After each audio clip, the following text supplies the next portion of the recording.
Titterpigs, oh yeah. They're gonna talk about sweet, sweet RPGs. And it's the Titterpigs, the RPG podcast.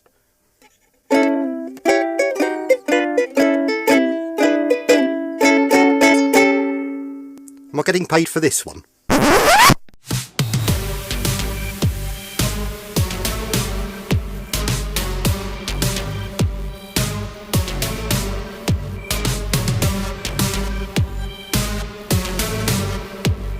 Hey listeners, welcome back to episode 57 of Tatterpigs, whatever we are, we're piggies, woo! Hey, nope, I'm just drinking an energy drink this morning. Scott and I are back in the studio. As I said, it's episode 57. Scott, we are marching strong into 2026. What do we got on tap for listeners with this episode?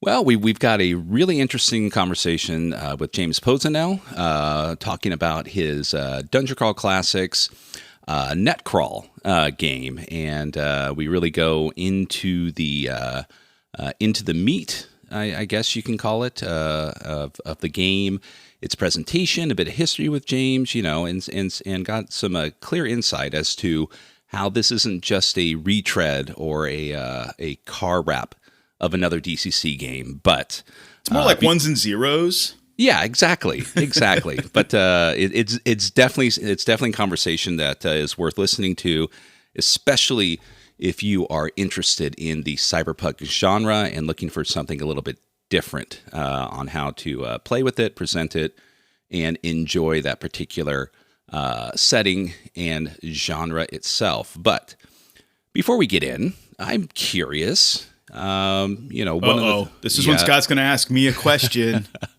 Well, it's more a question of both of us. So it has me thinking. Cyberpunk has been around for quite a long time, and many people have experienced not just the cyberpunk game itself from Telsorian Games, but also there's several other people who have created their own cyberpunk type settings, cyberpunk type games. So just kind of curious, what is our, and I say our, not just you, because the spotlight's not on you, but what has been our experience with cyberpunk over the years? The goods, the bads.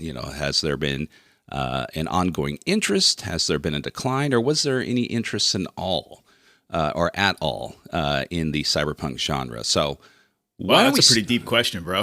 I know, but we got to squeeze it into like 10 minutes because we don't need a 45-minute introduction. No, we don't. We do not. So how about I will push the spotlight onto you, and essentially, so introduction to cyberpunk.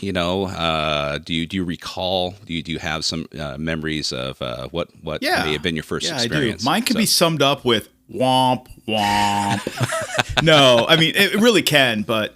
My exposure to cyberpunk genre in general is very limited.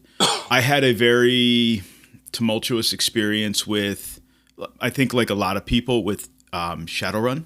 Oh yeah. Back in like the second or third edition. I don't know what edition they're on, like 743 right now. Kind of like GURPS. But no, I mean I found like at least that game with the smash up of cyberpunk and fantasy, just it didn't set well with me. It didn't live up to any expectations I had. I just didn't enjoy the game. I didn't enjoy the mechanics at the time. Right. And so this was in the 90s, right? The mid 90s, and mid to late 90s, and I just kind of pushed it off with this tumultuous experience, and I've never really gone back to play in the genre. That's not to say that modern versions of cyberpunk, or even other versions of cyberpunk games at that time, because there was others in the 90s, right? Sure. Were good or were bad. I just didn't have exposure to them. And especially with the modern stuff, I mean, there's a plethora of them. Yeah. And, I'm sure some are very, very good. Some are probably not so good. And I just have not treaded back in that swimming pool, kind of personally for fear that it's going to be kind of that same experience I had the last time. I just kind of tend to swim in pools that I of areas of kind of interest. And Right. it just has never been an area of interest I wanted to go back into. Okay. Yeah. So, no. yeah, that's me. How about you? I get it because and I'm sure you're well aware of this as the initially there was probably a few different versions if you wanted to play a cyberpunky type game, in the heyday, outside of the traditional, Pondsmith cyberpunk. There, like you said, there was Shadowrun. Maybe later on, Slay Industries may fall under that genre. But as you mentioned, like now, there's quite a few different types or different types, and essentially the primary difference is just the rule system itself, but it still carries the same aesthetic. But what has been created from that is something I've complained about and lamented for some time now, is the coming of the staple punk at the end of your noun or adjective type game. Right. You've got you've got nature punk, you've got this punk, you've got that punk, you've got paper mache punk, anything that slightly Right. interests you. If you staple punk at the end of it, it makes it cool and edgy, and that no.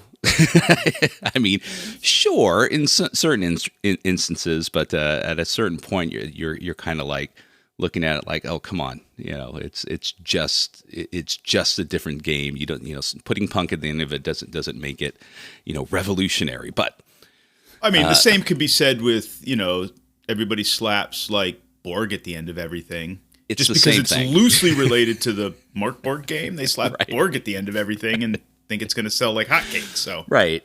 So It's but marketing.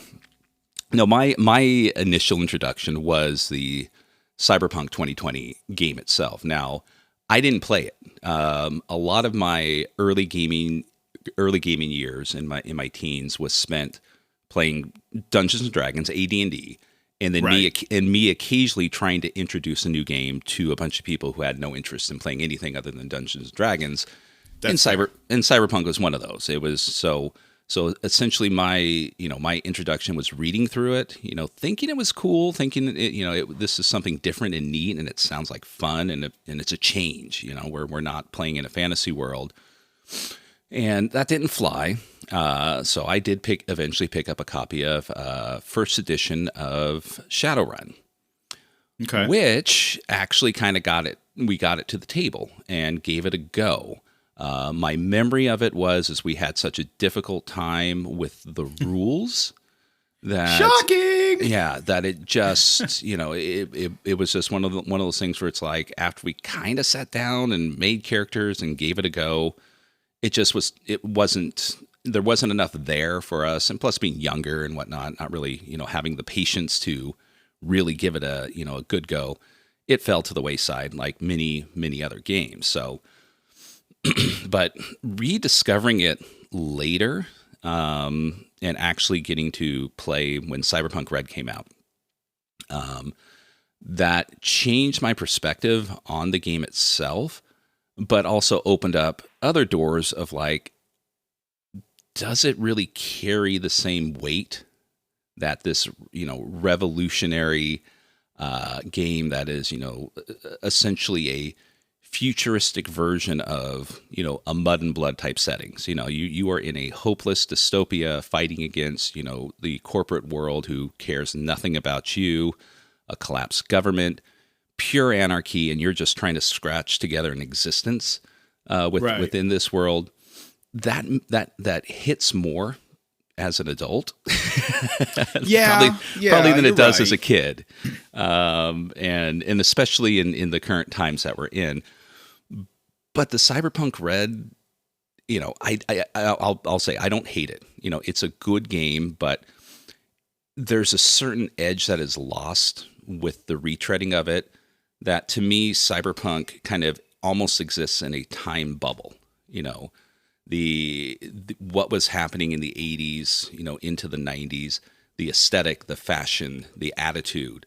That so much so that seems to not resonate as much with the next generation, because my son and his friends, they dove into Cyberpunk Red. really, really enjoyed it. And then they started learning about Cyberpunk 2020. And slowly but surely, they started pulling more and more from Cyberpunk 2020 into Cyberpunk Red. Because that felt more realized. That resonated more with them, right? So they glommed onto what they connected with versus and you might what might resonate more with you, right? And I'm not going to say Cyberpunk Red is sanitized. I do feel it falls under that kind of umbrella of like we're making a game more accessible and open, to other people to get them to play the game. And I get that. That makes sense. But there's a certain deal with the devil that occurs when you do that. And right. sometimes things get lost in the rehash. And so yeah, I mean, and then there's other games, like you mentioned Morkborg, Cyborg. Have you had a chance to sit down or play with Cyborg? I know you've read it, but I've read it, but again, it didn't didn't connect with me, and it's not that it's like sci-fi that aside, right? Sure.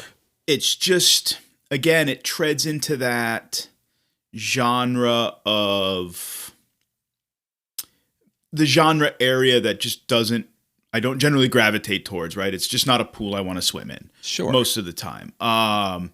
Now, if our lot of regular players said, hey, I'm going to run Cyborg, who wants to play? Right. Yeah, I would play, right? Like, I generally don't turn down a game, Yeah. I'll try anything once, so I would play it, but it's not something I'm going to be like, okay, cool, I've read it, now I want to throw my hat in the arena and let's run this motherfucker. No, right. Probably not. Right. But it wasn't memorable enough in my reading for me to go, whoa, this is astronomically awesome. Now, having said that, reading James's book, and because I'm still trying to read it, I'm reading a whole bunch of books right now, and reading through James's book, I'm about halfway through. His is different and different enough. Mechanically, I get it because it's rooted in DCC, right? Right. But like his take on the genre is quite different, and I'm connecting more with it, which is nice. Yeah. So it leaves me hope that there's a piece of the swimming pool. I'll go play in the kiddie pool or something. I don't know. Yeah. No, I get it. I mean, I've ran Cyberpunk or not Cyberpunk, Cyborg several times and enjoyed it. I've ran it at a convention a couple times. I've run it for my son and his friends. I've run it for my local group, and yeah, it was entertaining. It was definitely something where there's something there, but in the same vein, it wasn't enough to, well, this is fun, let's keep it rolling. And that really didn't happen. And I mean, and it wasn't like I pushed it or tried to keep, did a large amount of effort. It was just like, hey, you guys interested in rolling with this or doing something else? And it was just kind of like, yeah, maybe let's do something else. There's definitely a modern Cyberpunk is definitely reflected in that because of the people who wrote it. There's definitely a different feel than what you would hold up to the mirror of traditional Cyberpunk or Cyberpunk 2020. And I'm not saying that's lost on us who are getting on in years, but I'm not getting old. Hey, get off my lawn, kids. But yeah, there's definitely stuff I would borrow from it to make something like Cyberpunk Red a little bit more, a little bit more meatier than what it is. So, and again, there's no shortage. If you go to a convention you look at any indie RPG table, there's zines, pamphlets, all sorts of people who are doing their own version of Cyberpunk, right. And but what it boils down to, it's still the same aesthetic of somewhat revolutionary, people who are just against the weight of the world that they're living in, and they're not necessarily out to defeat it. They're trying to scrape by, but maybe, just maybe, they might make some sort of minor change in this dystopia that they live in. But it's never going to be a heroic adventure where, right. At the end, hey, everything is sunshine and rainbows. No. Yeah, see, there's you say that, but there's things about like cyberpunk genre that I like. It's just there's elements of it I don't particularly care for. Yeah. Like, I like the dystopian environment, right? Mm-hmm. I like the pushing against power. Yeah. Trying to scrape by, right? Mm-hmm. Like those types of thematic elements I like. Mm-hmm. We don't have to be heroic. That's fine. Like, we want to be anarchists. Cool. Let's be some fucking anarchists in a game, right? Yeah. We want to rise up against power and blow shit up. Great. Mm-hmm. Yeah. We want to take down, Corporation X or, however that manifests in whatever type of genre type setting, whether it's more fantasy based or more mega corporation. That's cool. But then there's, do we need to have all of the, what I guess what I don't like about, or what hasn't set well with me in most of the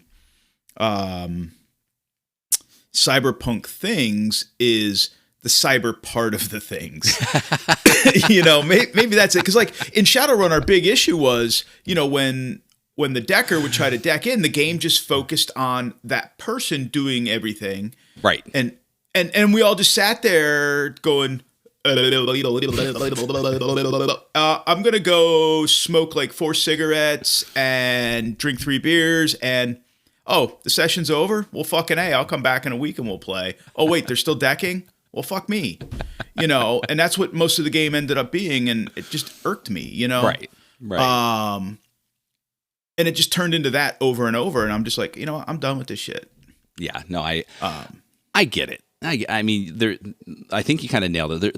It's very cathartic, in a world where you may not have that kind of ability to make that kind of change, nor would you, because it'd be ridiculously, dangerous and damaging and illegal and so on.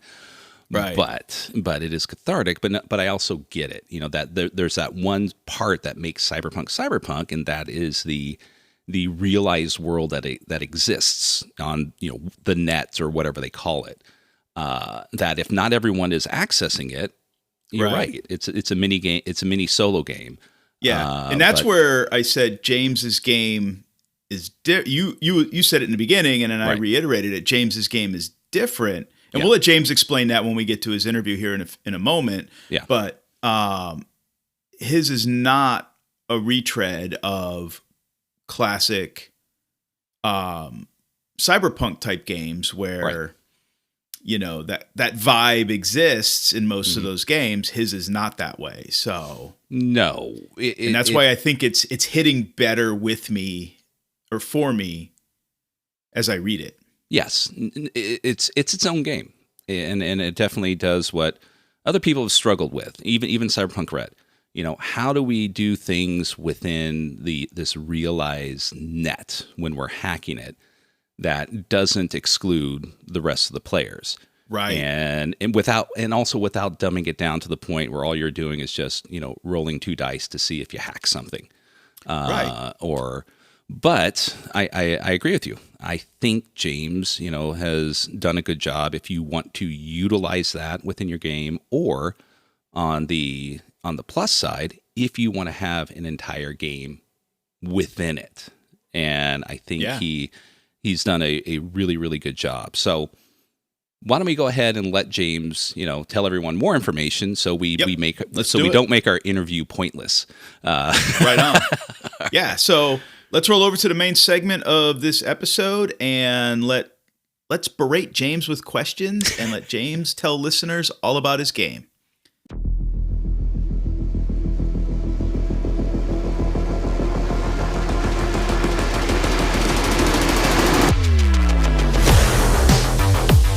Well, hey there, listeners. We are back again with another wonderful interview with a fantastic role-playing game creator.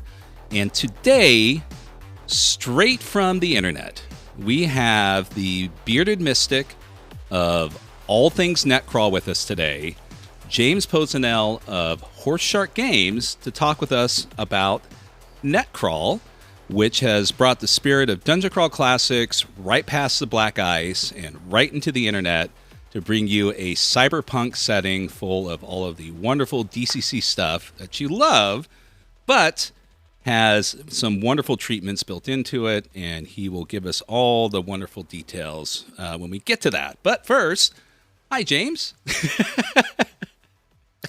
Hi. Wow, thanks for having me on. I really appreciate it. The Titterpig. I feel like I've made it. I've made it to Titterpig level. Oh God! So it's just right above the food trough. That's about where the Titterpig level. I mean, but we're still below the urinal. Wow. Hey, aspirations. It's little steps. That's bit by bit. It's all that matters. But no, that's right. No, we are small fish in a dried up pond, as they say, and but it's always good. Just a bunch of mud skippers. No, but it's fun. Always good to have wonderful people such as yourself on here, and we don't get as many how should I put it? The wonderful people who make up, Goodman Games, whether directly or indirectly. I mean, of course, we've had Brendan LaSalle on here, which that recording went really well, right, Keith? Oh, that? Yep. I'm just going to leave it at that. And I've, spoken with some others, but, at one point in time, we're trying to get more and more of the wonderful people at Goodman Games. But, you guys, those who are directly involved are always busy.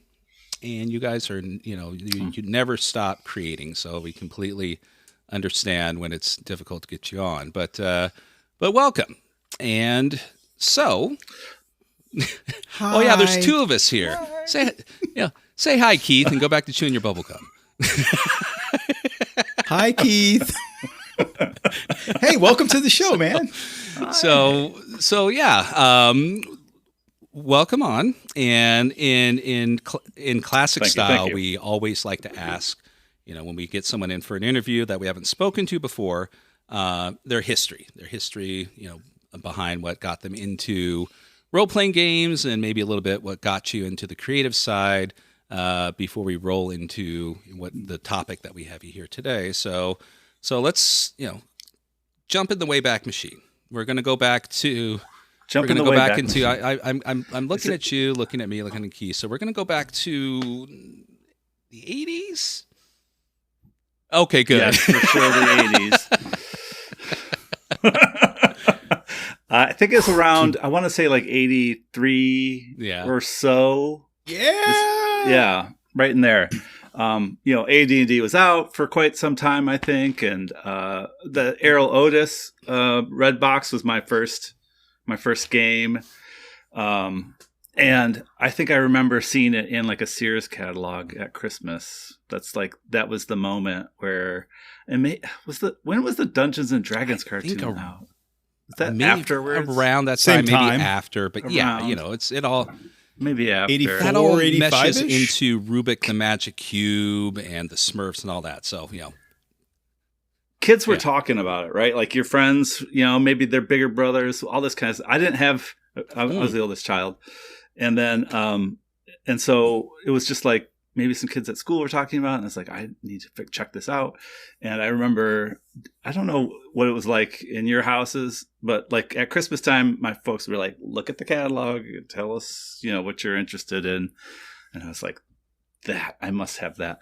And so I got that mold vase set for Christmas, and I was soon afterwards had to have the expert set, and then had to get AD&D books, and then had to get Gamma World, I think maybe my first game was Gamma World, like where I played with my friends. I think we played Gamma World.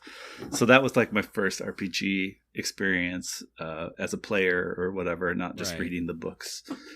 So yeah, like 80, 84, 85, somewhere in there is like the moment that it was all over. Oh, well, that sounds like a very familiar story. I mean, at least kind of over here in the States, around our age group. I remember distinctly the Sears catalog. I remember a display at the mall, and the natural evolution of it as you got older was, getting it as a Christmas gift to, if you were lucky enough to have a game store, or going to the ever wonderful Walden Books at your local mall, trying to increase your.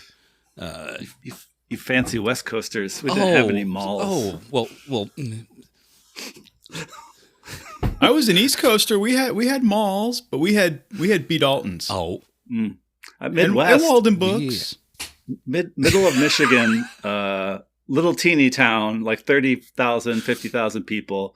I think we got a mall around end of high school. We finally got a mall in that town. So 87 or something like that. I'm sorry. Yeah, well, I don't think I'm any worse for it, to be honest. You're not. Well, that's fair. You're not. And you probably did better than we did, so. I remember going to Saginaw, which is the next city, the biggest city next over towards the south a little bit. And they had a mall. And so we'd go there and it'd be like this kind of like early 80s fabulousness, of, these kind of like globes, like chandelier structures. And it was wild. The 80s. The 80s. Yes.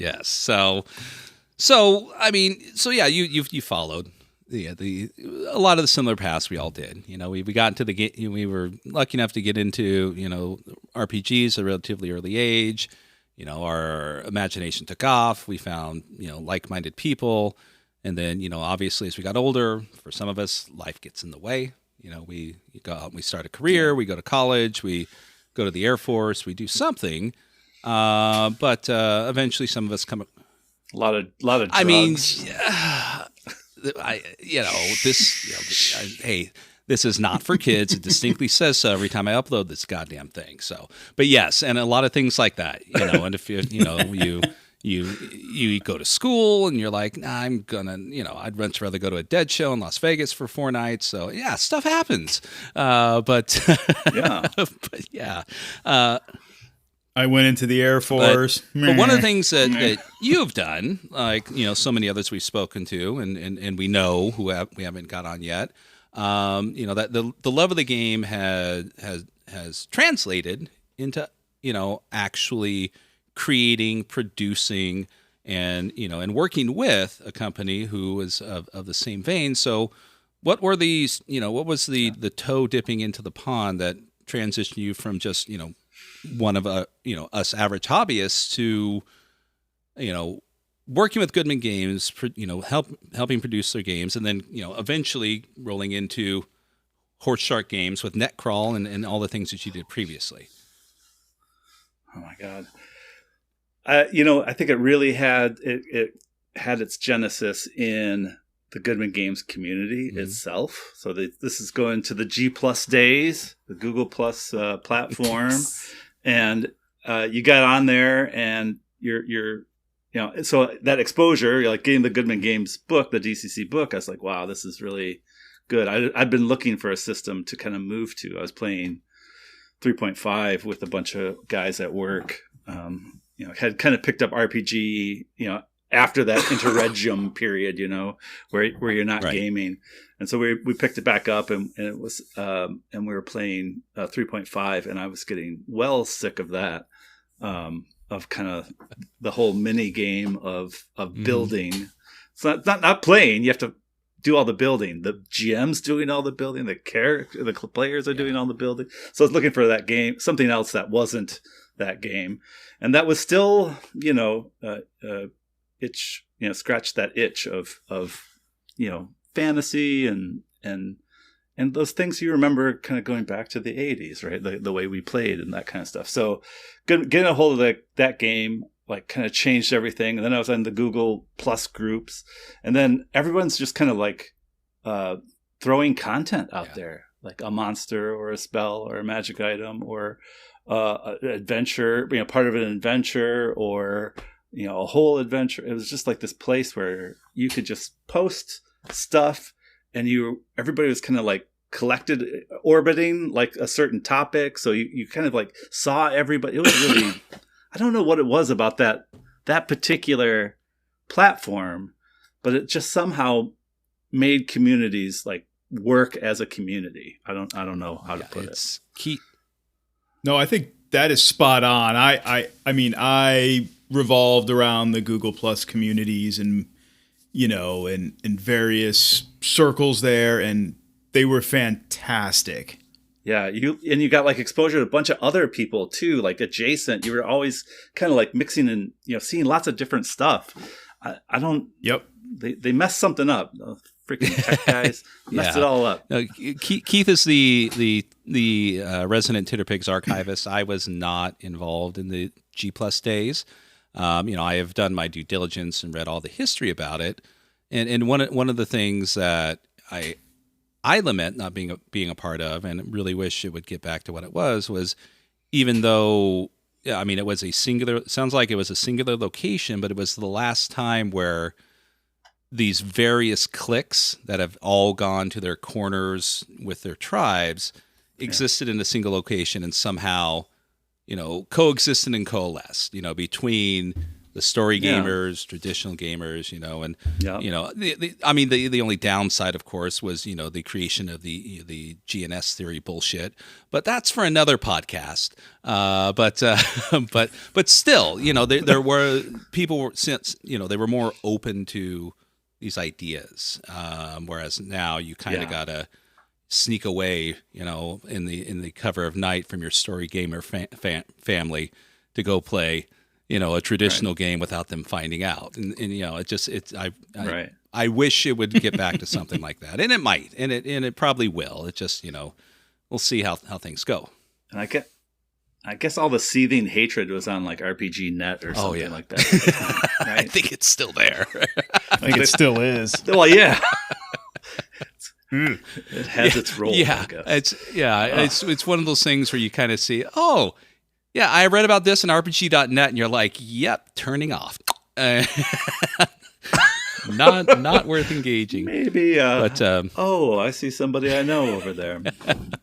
But okay, so Google Plus, you know, you and Keith, you know, you both, you know, you were both there. You shared a period, but then of course, eventually it started to, you know, it started to go away. Yeah, it died.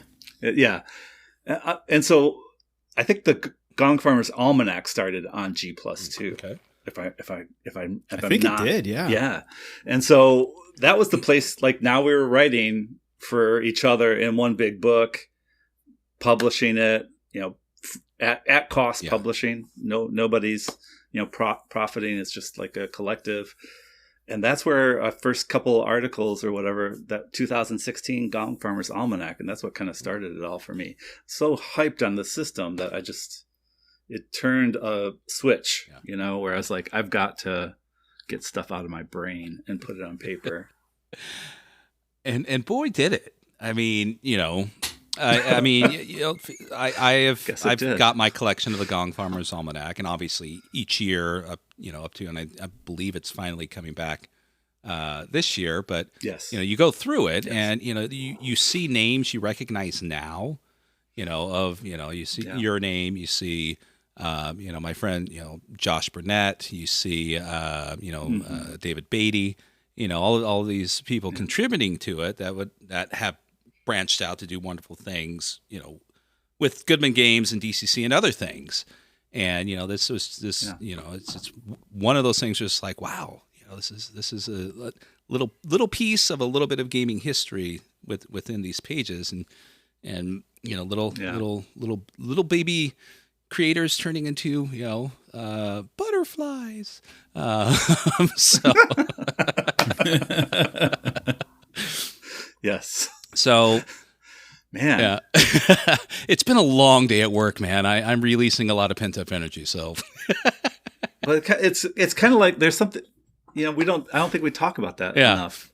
Like how important it really was to like kind of keeping that whole community going, or, you know, raising the levels of excitement and kind of involvement. And I don't know. I don't know where would Goodman Games be the same without it? I don't know. That's rough.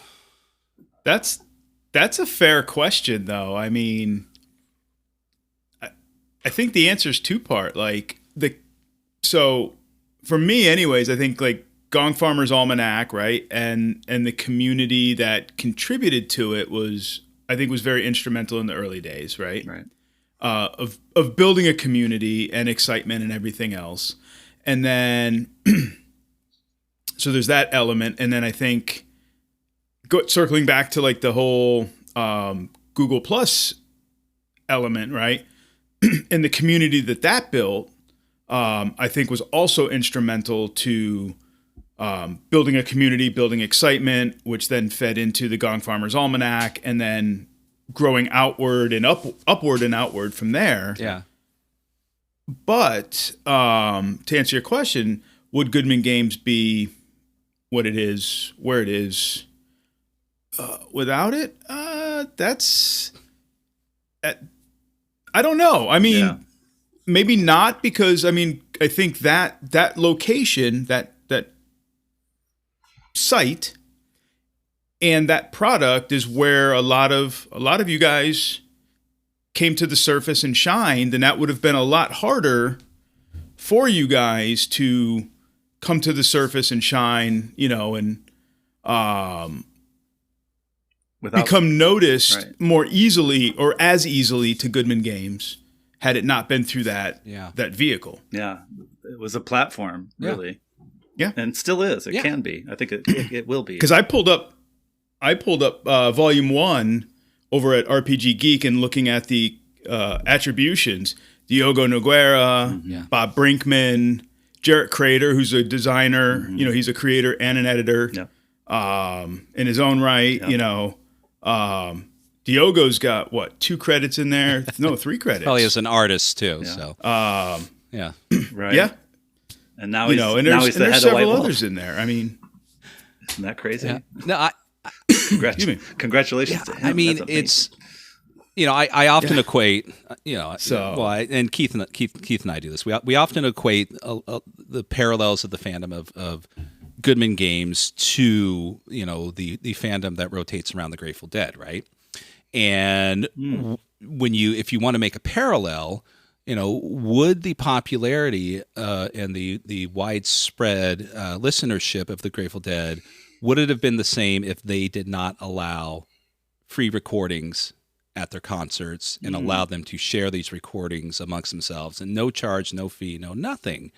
And I do kind of feel that, you know, with the Goodman Games kind of open, you know, door policy of like, you know, hey, you know, you do something with us and you want to use us, you know, as a bit of attribution, great. Just let us take a look at it, and, you know, thumbs up. You know, we have very few, you know, guidelines that need to be met, and if everything works out, go sell the fuck out of it, and, you know, have a great time, and, you know, and enjoy yourselves. We're glad you're enjoying our game, and that's spread.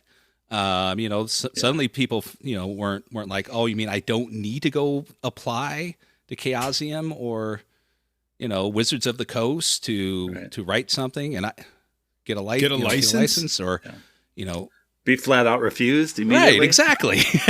More likely. More than likely in almost all cases. But no, I still think that spirit, you know, continues to live on, and it can. I mean, you see it every couple months when, you know, Goodman Games, hey, here's our new list of third-party people, and it's and not only that, but it's not like this, you know, this kind of like stamp of recognition on each one. So the format's exactly the same, the background imagery is the same, the lettering and the font all needs to follow this specific rigid style. Oh, right. No, I mean there are some. You have leeway. Yeah. I mean, there's some beautiful, beautiful third-party books out there that people, you know, have created. And to be perfectly honest, there's some really shitty fucking looking ones, but that doesn't mean the game's bad. You know, that's right. I mean, that's a light edit. I mean, come on. But still, but those are the stepping stones of others who have, you know, continued on and gotten better, which is also important. So, but again, you've you know, we segued. Believe it or not, that happens. Okay. So Yeah, so not at all. contribution Never to happens. the Gong Farmer's Almanac, and I has where did it go from there? I mean, you are a familiar face, at least to me, in Goodman Games, and I don't know if that's always been the case, but you are the Brendan LaSalle, Harley Stroh, the rest. Again, it's been a long day. The rest. Bob Brinkman, Jen Brinkman. Wow. Help me out here, Keith. Fuck. Nope. I'm gonna let you But- fucking but flounder. you know what I bitch. mean. Really great. I want to see where I like where do I come Oh, you were in? you were already mentioned in the beginning. You. Oh yeah, all right. So right before He everybody introduced else. you at the top of the podcast. No, I'm just saying, like in the pantheon of DCC. No, you're part of the original Castaways. There's a few that will just be wow. the Harlem Globetrotters of the week guests or whatever. So, but we're never getting Joe on here, are we, Keith? You keep this up and we're not. So I'm just going to tell them everybody they have to come on the show, and we'll see what happens. all right. So yeah. So contributions, but obviously, where does it go from there? Yeah. So I didn't really only in maybe the past 5 years or so that have I really gotten kind of a lot closer into the Goodman Games orbit. Right. And I guess I'm coming up on around 10 years. It's getting, this is it. 10 years, baby. Whew. How'd that happen? Yes. But so like in the past 5 years, it's like, I'm a lot closer, like freelancing for them and that kind of stuff. And I was always very, I think, I just pestered them enough that they let me in is what happened. But before that, I was pestering other people to let me write for them. And so like Shinobi 27 Games, he's David Fisher out of, from Australia. Mm-hmm.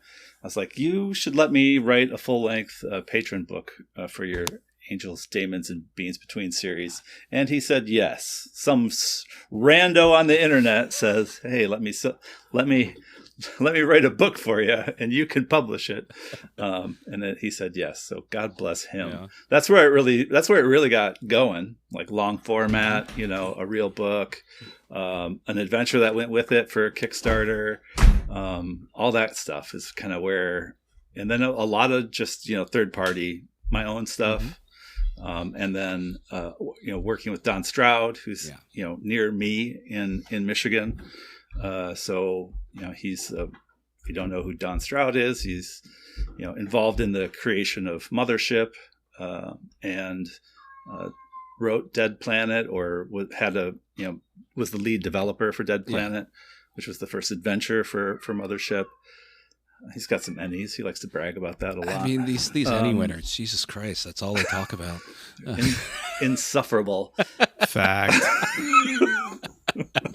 I love Don. Yeah. But doing stuff with him and just willing to work with anybody, doing anything, while trying to move my own stuff forward is a big key, I guess, right? Like no one's going to come down and like, oh, James, we love you. Here's a contract to be a freelancer and we'd like you to write 3 books or whatever. That's never going to happen. You have to work really hard and just bother people until they say yes. I know how that works. And that's how I got where I got. I mean, and Keith kind of said it, but you're right. And we've interviewed enough people, to where that's kind of the pattern. It's one of the few where it's almost still is, the old school aspect of, your parents saying, well, get out, beat the street and give them your fucking application, until someone eventually will say yes. A lot of cold calling. A lot of rejection. I don't know. Yeah. I forgot my first byline on a Goodman Games product this year. Oh, shit. This year. Really? This year. Wow. Not 5 years ago. Not 2 years ago. Oh, man. See, I do the same thing because I'm a freelance editor and I have to like contact people and go, hey, You need any work? Yeah, You need any work done? Need any work done? I got to pester people too. I get it, man. It's real. Yeah. The struggle is real. Struggle is real. Yeah. You just work hard and you keep asking, and then things are going to roll your way. Someone's going to say yes. But also make your contacts, make your friends. You never know if that white dude with the giant afro is going to turn into Brendan LaSalle. And so, it's just, collaborate. Visions of Brendan LaSalle catching, it's kind of some sort of virus. He doesn't listen to us. Hey, Brendan. Well, hey, he didn't get upset at that shirt that I wore to CamCon when he was there, so I don't think he's got that much of a fuse. So, did you hear about that shirt, James? Did you wear his big afro one or whatever? No. So No, real bad. quick, Okay. I know I've mentioned it before, but so Brendan was invited up to CamCon, convention up in Kamloops, Canada, as one of the guests there.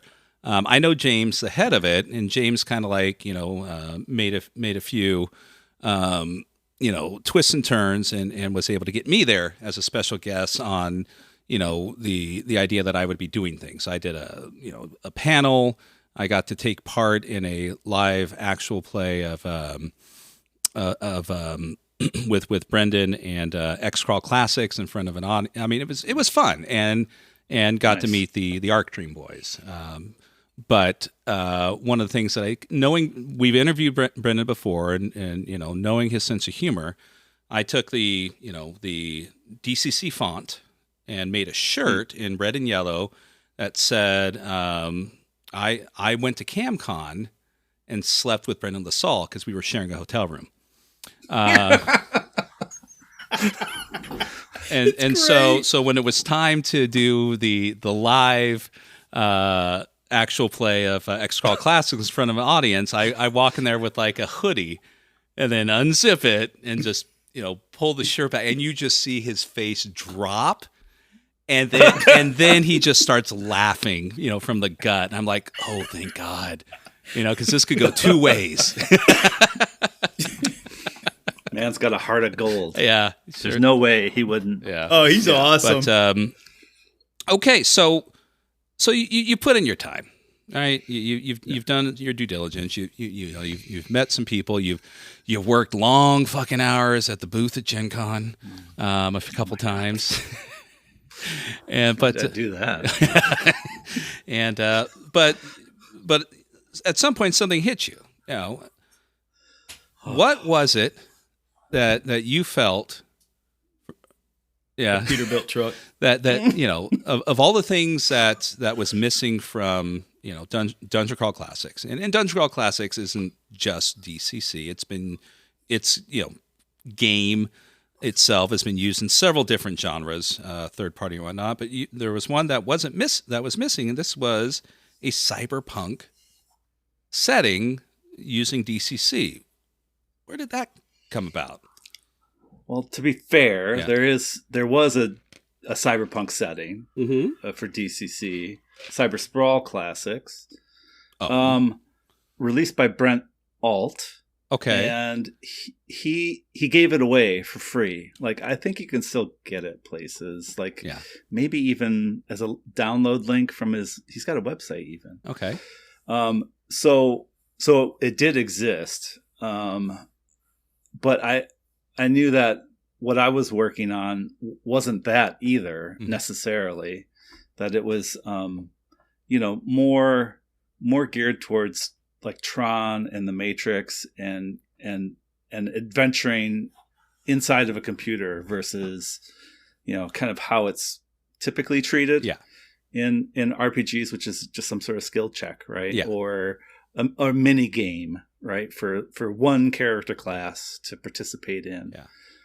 And that's not to say the traps and all that stuff in fantasy and all the thief class itself doesn't have a place. It does, but the scope of which could be presented in kind of computers, when things like Tron and Matrix are big, storytelling, places Right.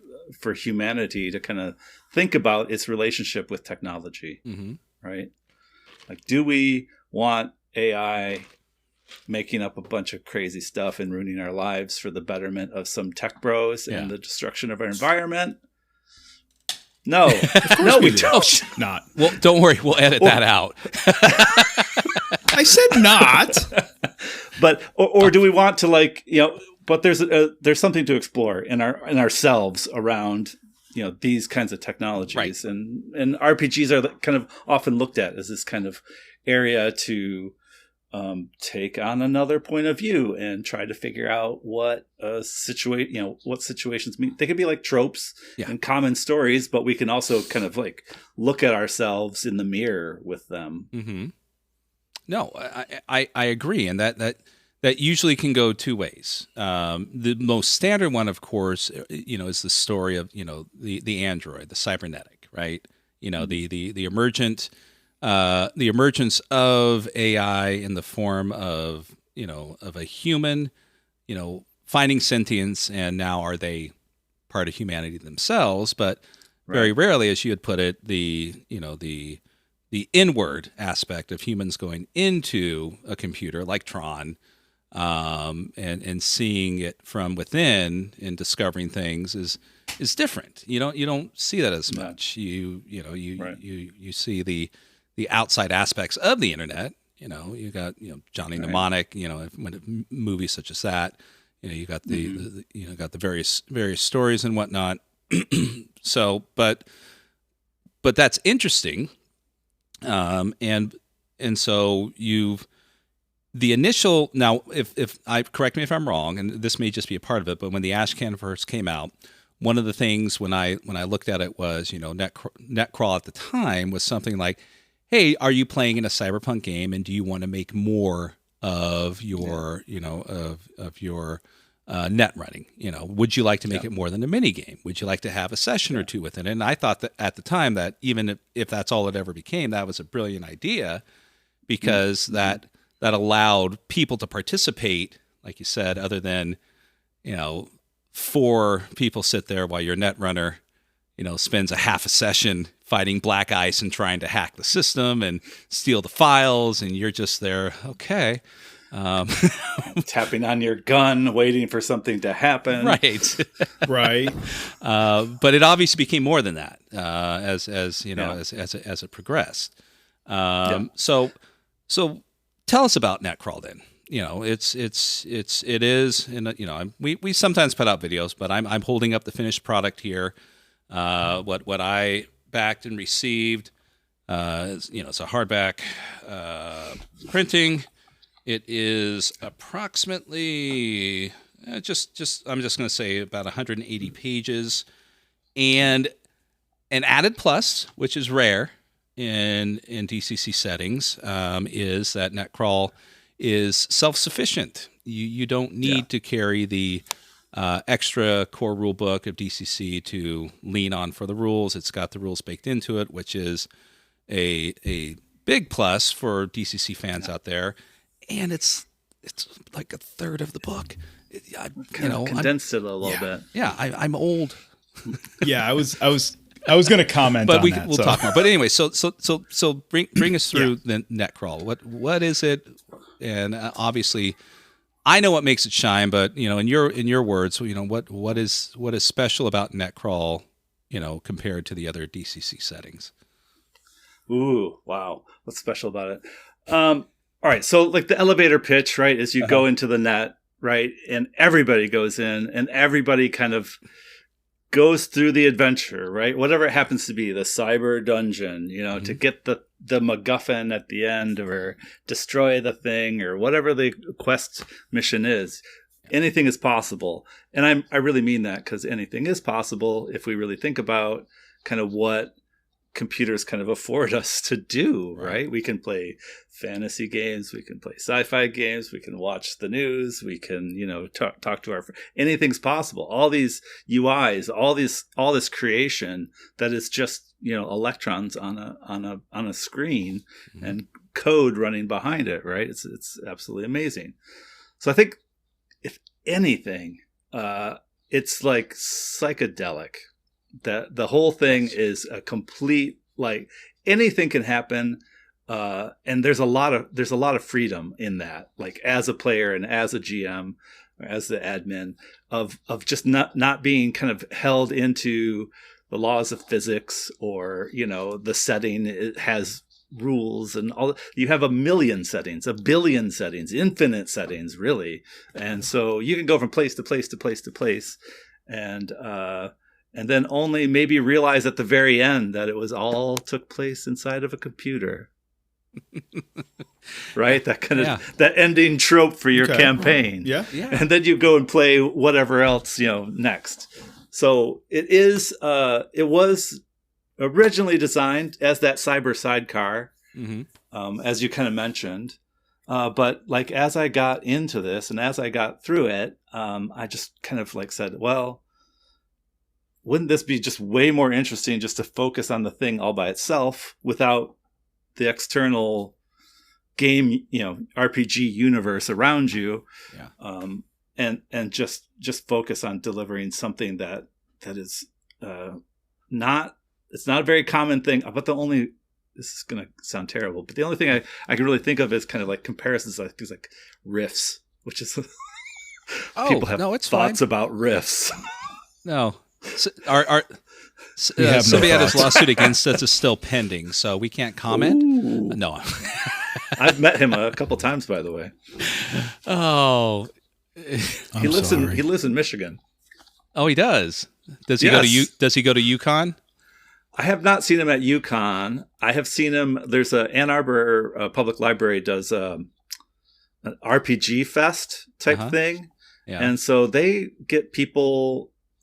Somebody from Chaosium's here too, in Ann Arbor, and so people like him show up, and then Kevin is in Westland, which is maybe 30 minutes away, 25 minutes away from Ann Arbor, so he's come to that. So there you go. Well, maybe change UConn's name to RiffCon and see what happens. Oh, I bet you he'd love that. You'll see his lawyer. I'm sure. Gaming world. The old guard of the RPG universe. Gotta love him, and much success to his Teenage Mutant Ninja Turtle games. Believe it or not, I was just at my game store earlier today, and they had 2 copies of it that have both sold out. So someone is, still buying and enjoying their Palladium TMNT, or the latter side is some young kids saw that and said, "Wow, this looks like fun. I'm going to buy this sight unseen, and I'll read the rules when I get home." But hey, and realize this is unplayable. So no, I've had the luxury to go through the book, my own channel. I did a deep dive, a first impression of it, and it's above and beyond what the original was. And one of the things that I found fascinating about it in hindsight, and I didn't say that during my video, was so obviously net running is technically a game within a game, right? Cyberpunk has, is the one who kind of, set the standard for that. Many others have, tried and whatnot. But what's interesting is, like you said, this is not just like a mini game. This is, hey, let's just make it a whole setting, even though technically you're still playing a game within a game, because when you're done, you're out, you're in wherever you're at. And I know Cyberpunk Red have tried, and I don't know how successful it is, and they keep adding to it, is they have their own kind of version of an MMO that you could play as your Cyberpunk character within the game. And to me, when I saw that, I'm like, ain't nobody want to fucking play this. And so far that's been true, but this is, to me, this felt different, because it wasn't just, we're not emulating guys sitting at a computer playing World of Warcraft. This is a living, breathing game. So, no, but like, so, if that's all that game is, that's terrible. Well, I mean, I don't. It just, there's those certain. I'm sure it's more, but it's one of those things where you just, sometimes you just read the description of it and you're like, nope. Yeah. And it could be the best thing ever, but you're like, no, I don't got time for this. So the game itself. Oh, go ahead, Keith. Please dive in. I was going to ask. So I haven't had a chance to like fully read it all because you just sent it to me the other day, and I'm trying to like speed read it over the weekend and do family things and everything else. But one thing I noticed, and it was briefly mentioned by Scott, the book is the PDF's 186 pages, right? And that includes setting and all the rules, everything.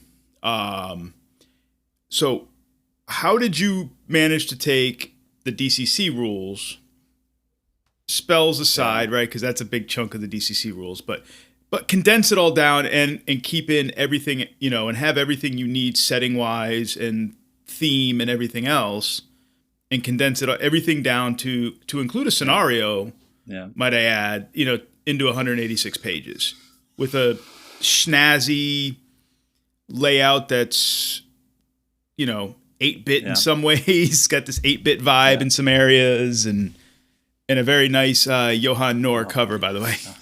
So lucky.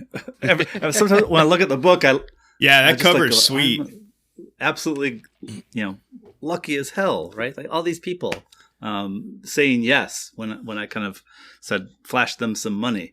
They could have easily said no. It's amazing what money will do. And Johan's a sweethart too, so that's he's a super nice guy. Yeah. Okay. So how did I do it? Jeez, when I think Goodman Joseph gives you a lot of like, there's some sections that are advice, like of how to run it and those kinds, or how he's trying to present his game. Right. Those are easy to leave behind, just kind of throw out. Right. All his advice about small worlds and unknown creatures and all this other stuff. Right. Easy to just kind of throw that away because he's starting from zero with his audience, first of all. Right. Yeah. Like of trying to like tell them about this game in 2010. Right. That is, totally different. So there was that body of work that I could just kind of jettison because, my audience probably already knows it. Like I'm coming to the DCC community with a book, right? That will totally allow them to apply those same rules or same philosophies of presenting your game, that they can bring it straight to it without me having to write it. So that helps. Also just kind of like, just leaving a lot of extraneous rules out. Just kind of like letting that kind of hit the floor, cutting room floor, just to not be there. Again, I have the benefit of the community that I'm kind of selling to, or that I'm presenting this to. Man, that sounded crass, like some salesman. I'm selling this to the community. Product, consume. You can tell I've been doing this too long. Right. So you're presenting it to the community, and so they are able to kind of extrapolate all that stuff from the outside into the game by themselves without me having to do it for them straight away. Like I think the combat section is super small. It's a page, maybe a half, 3/4 of a page, where I'm just like, it's really but really like tiny. how much do you need? When you've been playing a bunch of DCC games for the past 10 years or whatever, and often I don't know if it was in the introduction or somewhere else in the book, but I'm just like, hey, this is a book that stands alone, but you would benefit by having DCC on your shelf, just because there's going to be places where you're going to want to add something to your game, and I'm not going to have it in here because I'm trying to be brief. And I also, the last thing I did too, which is a cheat, is I had a lot of content that was already outside the book in other books. So like the spells are like about half of what is kind of available in another book.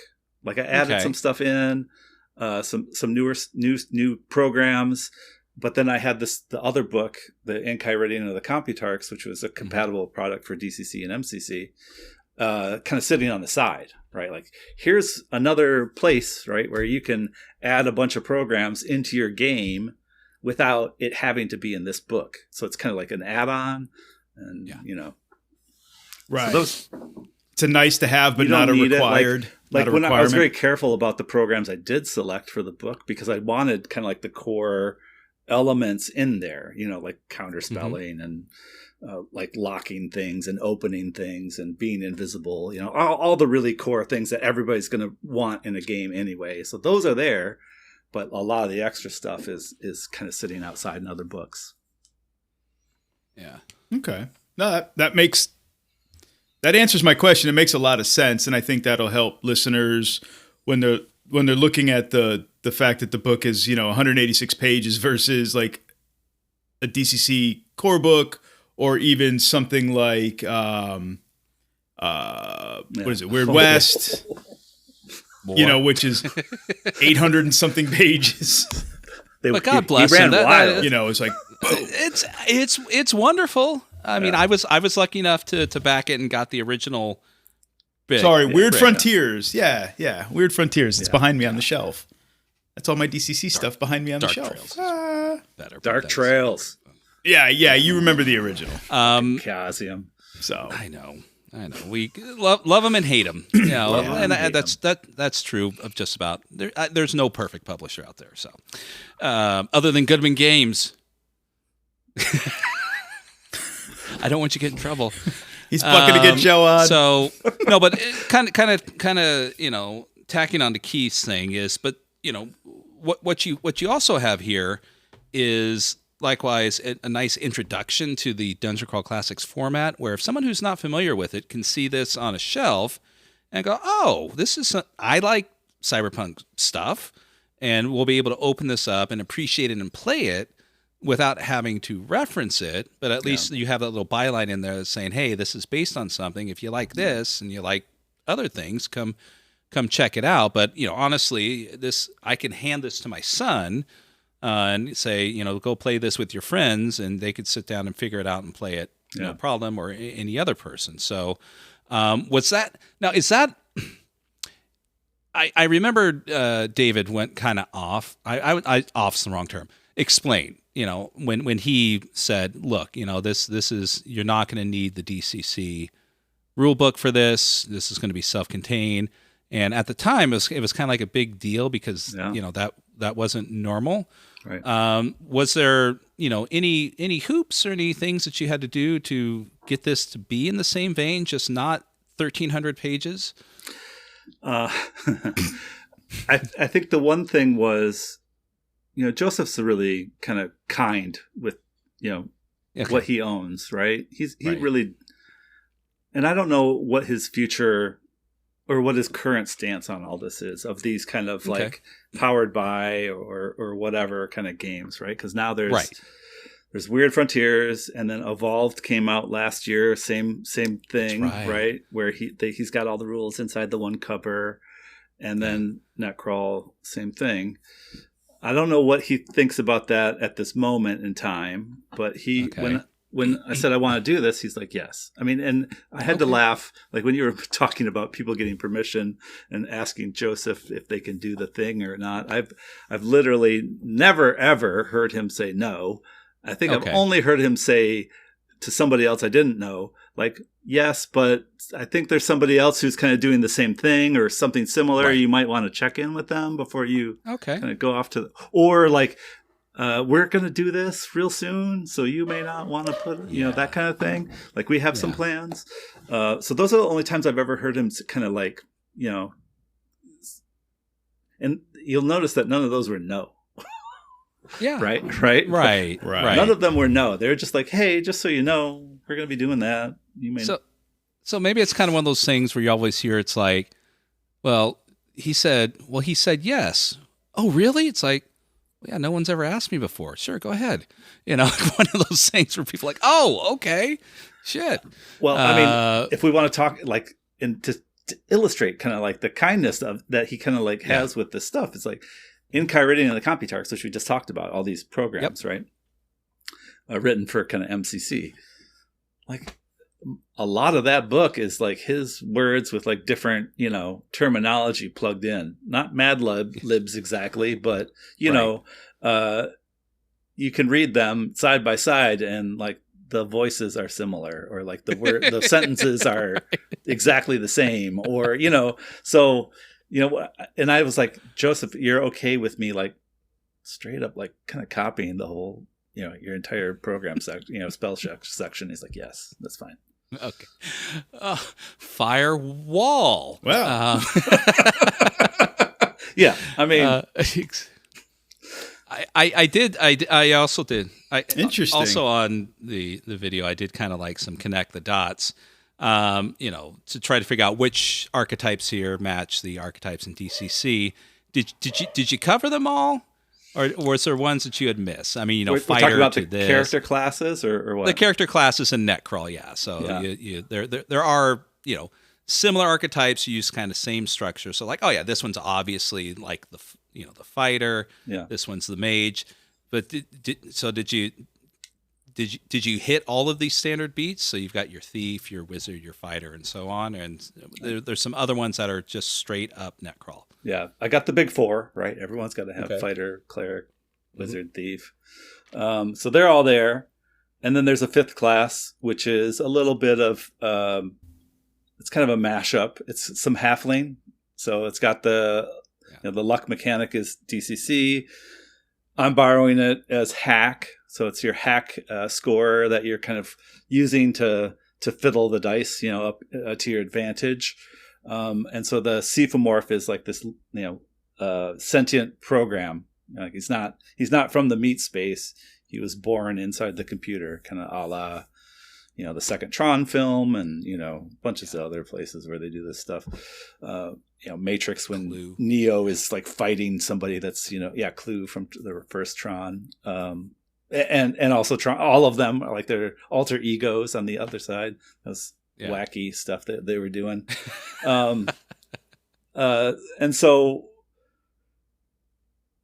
the Cephomorph is like that halfling guy who's kind of like, he'll share his hack. But he's also got like a lot of, I kind of wanted to do something different with it than just like, oh, he can attack with, two weapons. That'd be lame. Which is the halfling in DCC.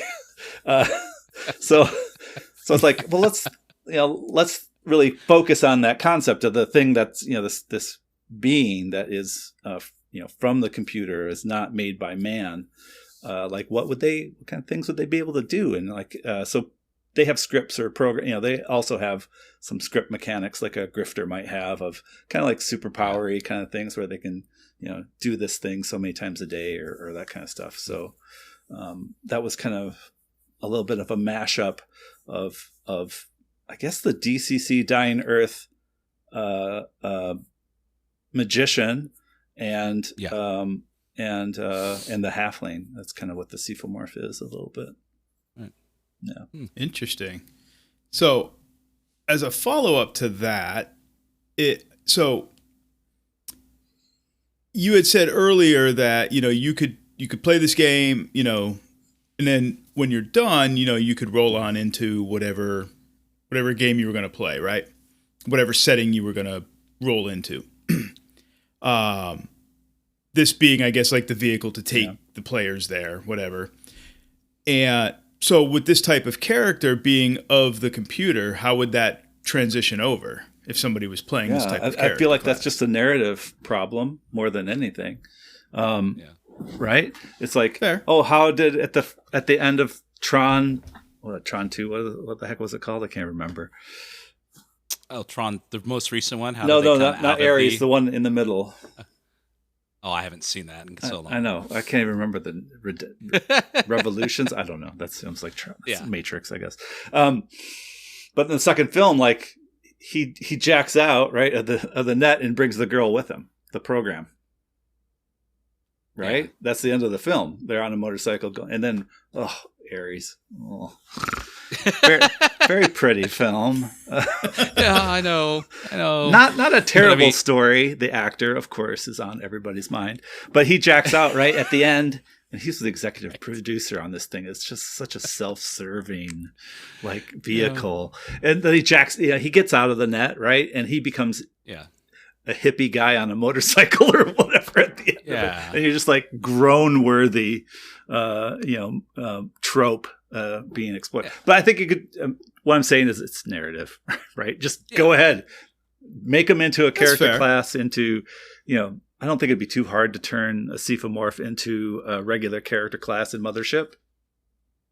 Yeah. Right? Upload into an empty vessel. I mean, obviously, if you're playing Mutant Crawl Classics, and this is part of them going into an artificial intelligence, they come out. Yeah. There could be something there. Right. Because Mothership has an AI character class. Yeah, cyborg or whatever. Or in the Tron vein, kind of like what they did. You have your little laser that shot you into the net. Yeah. Create matter now for magically. Yeah. Why not? Somehow. The laser does it. It's magic. Right. Just don't make that sound when you shoot it out, Pete.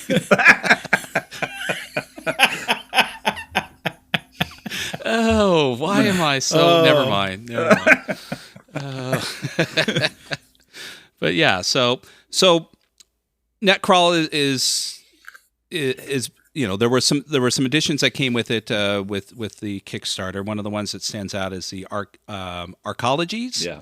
Now I haven't perused that. Is that adventures or just additional things for it in general, or what comes with that? Because I just want people to know that Netcrawl, not only is it it's self-contained, but it's also well supported in its own right through Horse Show. Another secret of cutting down your page count is put it in another book. Oh, Mr. Editor will appreciate that. Right? How do you make it not so big? Well, offloaded about 40 pages into another book. So Arcologies is kind of marketed or kind of out there as a world building tool. So cool. If you're kind of like, oh, I don't know what to do, or I need some inspiration of how I can kind of get to through my next session, because the players have painted me in a corner, as they do. Kind of you can pull out the Arcologies, but I know because that never happens. I'm always prepared. I'm prepared with a book. That's how it works. You kind of some ideation, some rolling, it's kind of like a lot really around rolling on some tables and kind of getting something out of it. I've used it myself for like adventure design, just to kind of some prompting. Basically, I just roll on 3 or 4 tables and go, okay, I can work with that. Or like, I don't like that one. I'll pull this one over instead. There, that looks good. And then you're kind of off to the races on doing the work of prepping for that session.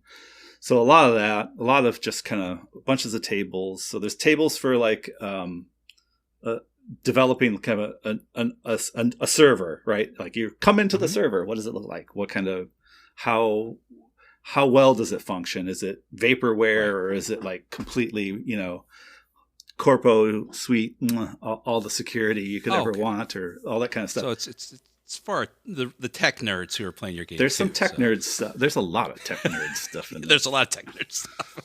No surprise. We're talking about computers here. Yes. It's got to ring true. I have a tech nerd question. Let's hear it. After this. Well, so I guess it's a tech nerd, maybe not.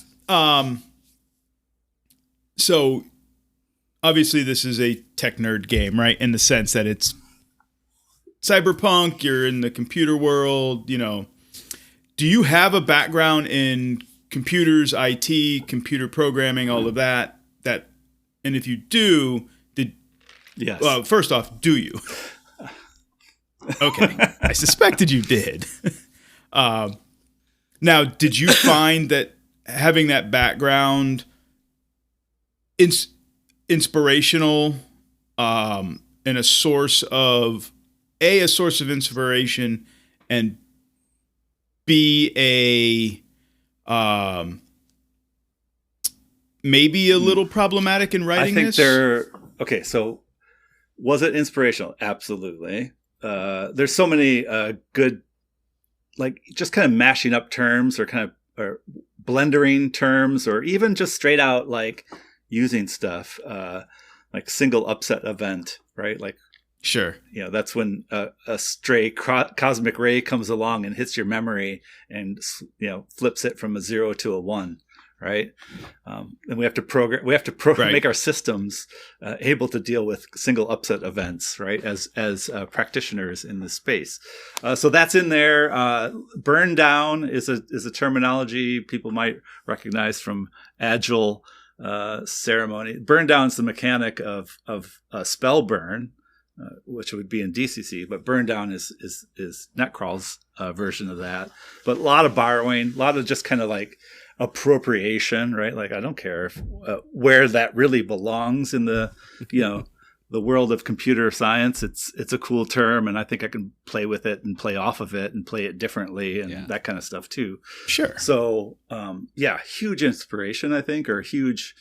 A wellspring to go to. Like when I was trying to figure out just something around viruses or various kinds of like malware, and that all gets pulled in.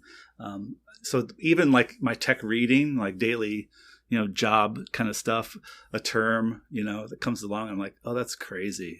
I could just make that into something else, So yeah, huge inspiration. I think the other part of your question is like, does it get in the way, or does it get in the way? And it certainly can.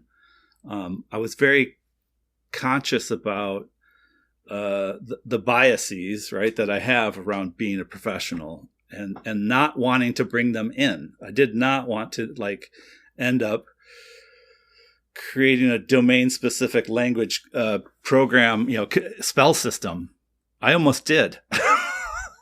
Oh, no. Where you're like, oh, I'll just have a bunch of words, and then you load the words into memory, and then you get some sort of spell out of it. And I was like, and we all know like that's been around as a concept, right? Like rune casting or other sorts of mechanics that have other games have used, where you're pulling words out of a hat or whatever, and you're trying to make a spell out of it. That's not new, but it was somewhere like that I was thinking like, oh, maybe I could do something with that, and it'd be programming terms. And I was like, no, that's stupid. That's going to lose everybody. Well, some things made it in, like algorithmic affinity. Yes. But the good news is that's just the name. The definition within the program itself makes it crystal clear what it does and whatnot. Yeah. And Yeah. See, I was wondering, like, did you start going down rabbit holes of like being very intimately familiar and knowledgeable in a particular area of something you wanted to include, but then you started finding yourself wanting to include a lot more, and then you kind of had to curb yourself, going, nope, that's too much. Yeah, too inside baseball kind of thing. Yeah. I really tried to make sure accessibility was a key. Right, like it was very top of mind. Right, like you don't want to. Okay, good. Present a game. You can. Right, it's fine. If it's like a really nerdy, niche, kind of audience, and you want to just lean into that really hard and give them stuff that makes their brains light up. That's great, and that's an approach to the game design. But I was just like, I can't do that. I want people to kind of just enjoy it in that kind of not cinematic or what, but in a storytelling sense, right? I want anybody to be able to approach the game and play it and, wrestle, kill some ice. Sounds great right now. Yeah. Or destroy an AI also sounds great right now. Very cathartic. So I never wanted it to kind of lean into the profession side of it. And when those happened, it was always just like, no, this has got to go. It never even made it on paper, right? Like it pops in and you're just like, no. You didn't want to make another version of discovering how an artifact works table from Gamma World, something like that, where, at the time someone's looking at that going, this is fantastic. They're going to love it. This makes perfect sense to me. Amazing. Like Goodman Games is really good at, giving you a thing that lets you just play, right? Like, well, kind of back to that. And this, this is a little bit of saving grace for, the fun we poked at. But one of the things that, one of the big things that stands out is when someone looks at DCC for the first time, they go, oh my God, this is huge. But when you break down, like you said, you kind of get through some of the, the alliteration and the narration that's in there from, Joe Goodman and the others. But when you break it down, DCC is an easy game to play and love and enjoy and pick up. I've just about everything that I've learned from DCC is I've learned from other people who have played it. If I had to sit down and figure this out by myself on an island, it would be different for whatever reason. And maybe that's, to a fault, but still it would have eventually clicked. But once it does click, you suddenly realize that, I don't need to know all of this. I just need to know this little amount, and the rest will kind of fall into place as you enjoy it and as you need it. And so, that's when anyone says, "Oh my God, I don't want to buy that." Don't worry about it. No, I will. Here. Hand someone the little reference guide, and if they have a little bit of background on it, or even the quick start, which is fantastic, they're like, "Oh, okay." That's it's easy to. All of a sudden, the light bulb over their head goes off, and it's like. And then suddenly they're, just like everyone else. They've got their DCC shirts on, and suddenly they realize, why am I buying the 5th core book? I already own 6. Or my 7th set of dice. Right. These are $40. And then they turn into all of us. They're like, wait, am I submitting to Gong Farmer's Almanac? Oh, I guess I am. Shit. But yeah, it's easy and hands down. I mean, Keith and I have talked about this before, but I mean, as out of the general fandom that circulates around Goodman Games and DCC, they for the most part, generally speaking, just superb, just welcoming and loving and opening and greeting any and all kinds. You're all welcome, at a DCC Goodman Games event. I mean, and just seeing the people like yourself and Joy Royale and Brendan LaSalle and all these, people just kind of branching out and doing their own thing. I just put down money on a fucking pinball themed DCC, box set. Me too. 10 years ago, it was like, what? I know. I need to put money down on it too. I keep saying I wasn't gonna, but damn it, I'm gonna back it because I was gonna get. Everyone says that. Well, I'm getting like an author's copy, so there's that.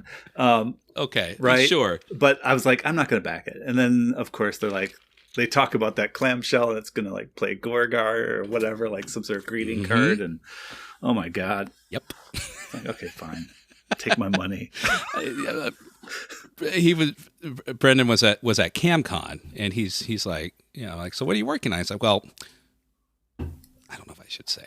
I'm like, don't worry about it. I'm not going to spoil it. And so he explained it, and I'm just like, sounds, suddenly I'm like 10. I'm like, that sounds so fucking cool. When's it coming out? Yes. See, I'm waiting on Castle Whiterun. That's what I'm waiting on. Good on them too. They're doing what some of the others do, like Chaosium. It's just like, why are you out spending $350 on resellers? We're just going to recreate it. Oh, thank God. Yeah. Because I'm not going to spend that kind of money on an old 3.5 box set. Right. I mean, I will take it willingly if someone gave it to me, or a reasonable price, or whatever. Right. Oh, exactly. So what is next? Is there anything, stoking in the flames for Horse Shark Games that's coming in the near future? I think I'm in recovery mode for the most part. I think it was really, I got through fulfillment around this U.S. fulfillment around like the first or second week of December. Maybe it was probably the first week. And that there's something not draining about it, but it's like I've been in production mode for like a year, really, like from the end of the backer kit until it fulfilled was a year plus. And all you're working on is, layout and writing and production things, ordering art, getting, paying people, paying for all the printing and all the other stuff.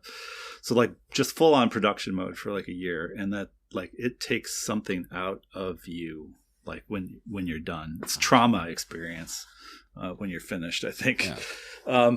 So I'm just now starting to feel like, the juices are flowing again, and I'm thinking about stuff.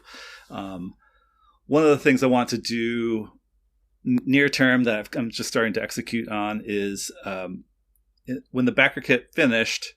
Of course, we've talked about Inkai Reading of the Computarchs being this kind of standalone book that is kind of like, you can bring it over into Netcrawl. Of course, it's written for DCC. Right. It's not like 100% one-to-one, like how it works, or even some of the mechanics.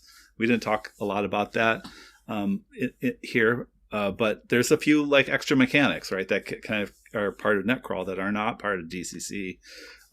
That where you're going to have to kind of like mess with the edges, right, of these programs to get them to fit into Netcrawl. Easiest thing to kind of right off the bat is the measurement system in Netcrawl is grid points, and the measurement system in DCC and MCC is feet. So everything's got to be like, translated at least at that level to the right markup styles and that kind of stuff.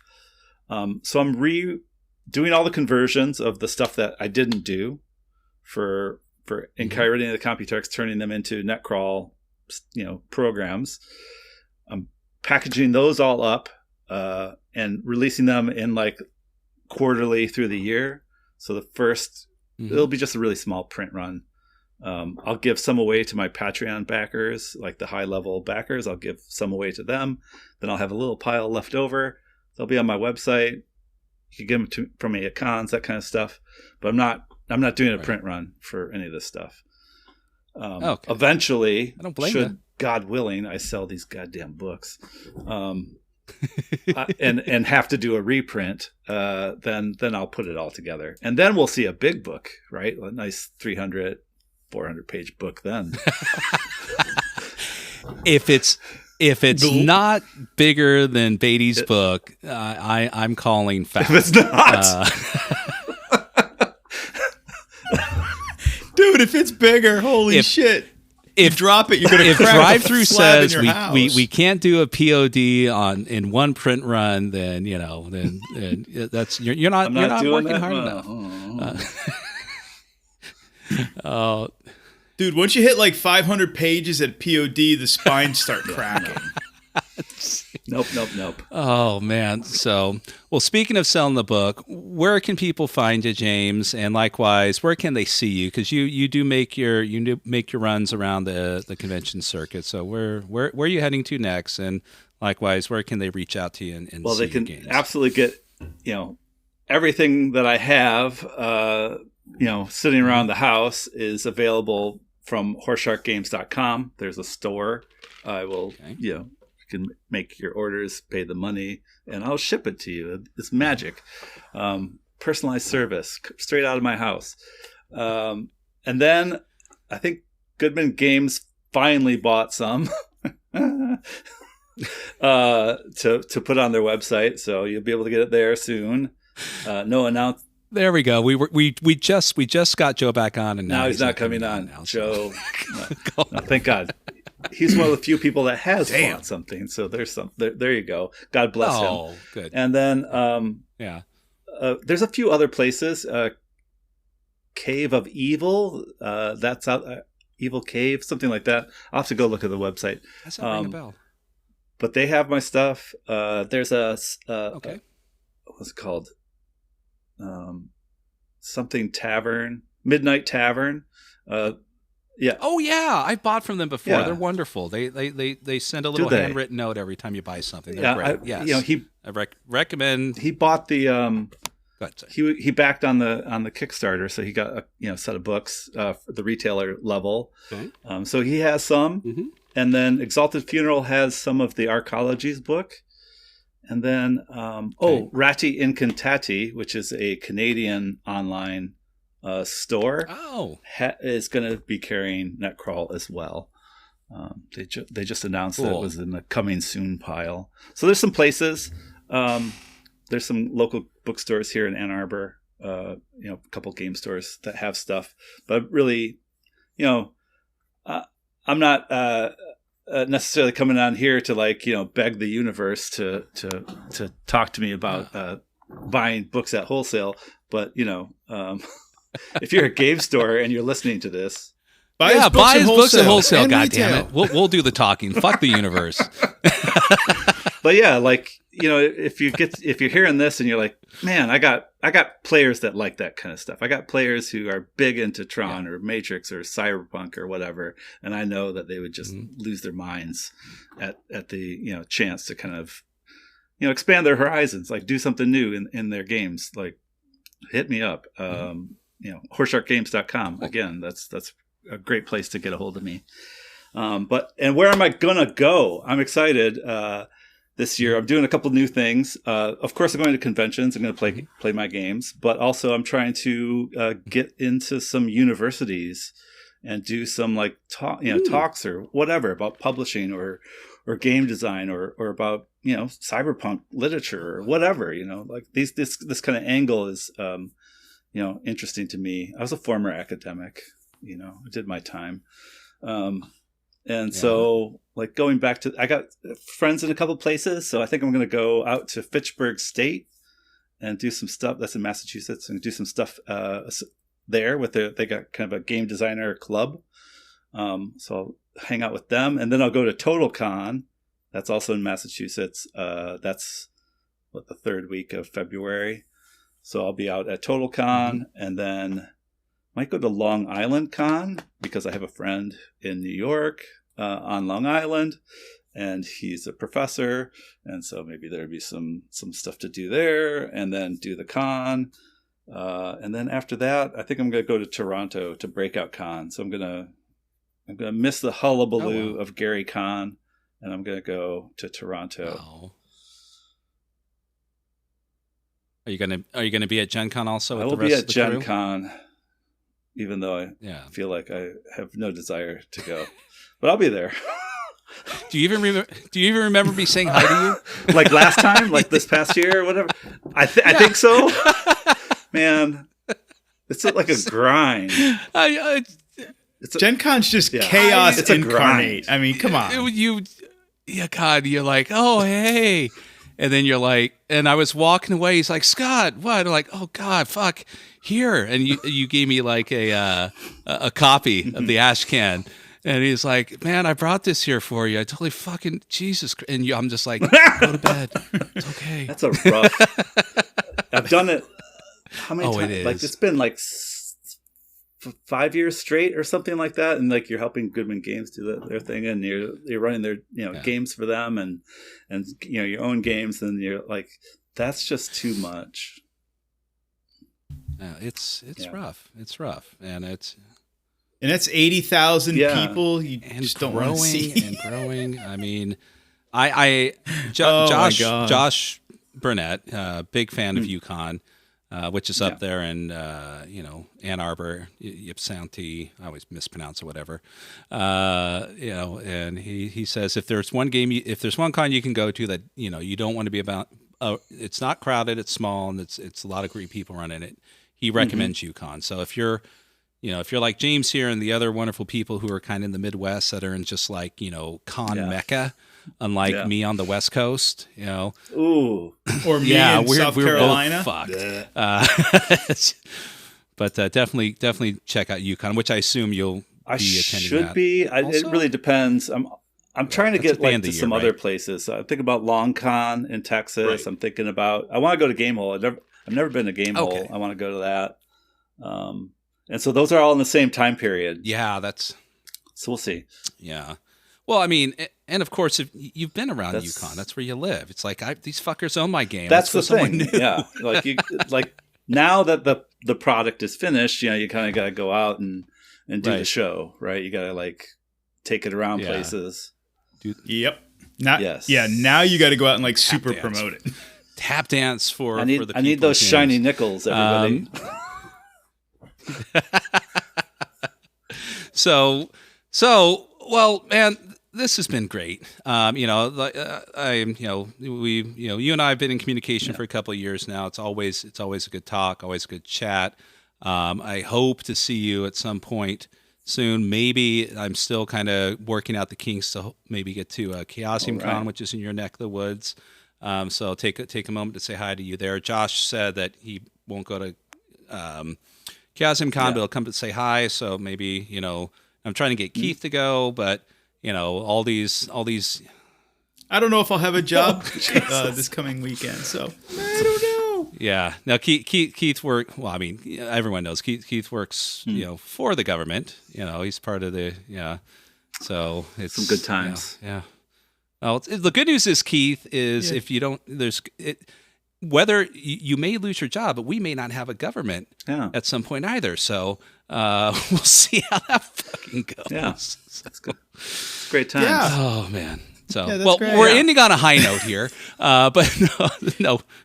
So let's end on a high note. Let's everybody go to James' website, go buy Netcrawl, buy the scenarios for it. There's 5 scenarios, a funnel, and then a first, second, third, fourth level scenario. There's the add-on book. He's got other books. He's got his creds in other things, DCC, MCC. I even found something to do with Troika, if I recall my internet search. You are the archivist. I'm the archivist. It's fun. I am. Don't forget Gong Farmer's Almanac. You know, there's all kinds of things he's got. He's put his stink on in a good way. So go support James. Go support his company. But go to his website, check out his stuff. Thank you. And buy his books. All right, you are welcome, and everyone have a wonderful day. Bye-bye. Butterfly. In the sky, I can go twice as high. And there you have it, episode 57 with James Pozenel talking about Netcrawl. If you like what you heard, Netcrawl and all things revolving around his game is now available on goodmangames.com, so go ahead and get yourself a copy. Also, if you prefer to listen to your favorite podcast episodes on YouTube, just head on over there, do a search for Titterpigs, and you will find our channel where all of our episodes are uploaded. If you do give a listen, please give a like and subscribe. Thank you all for listening, and we will catch you on the next episode of Titterpigs.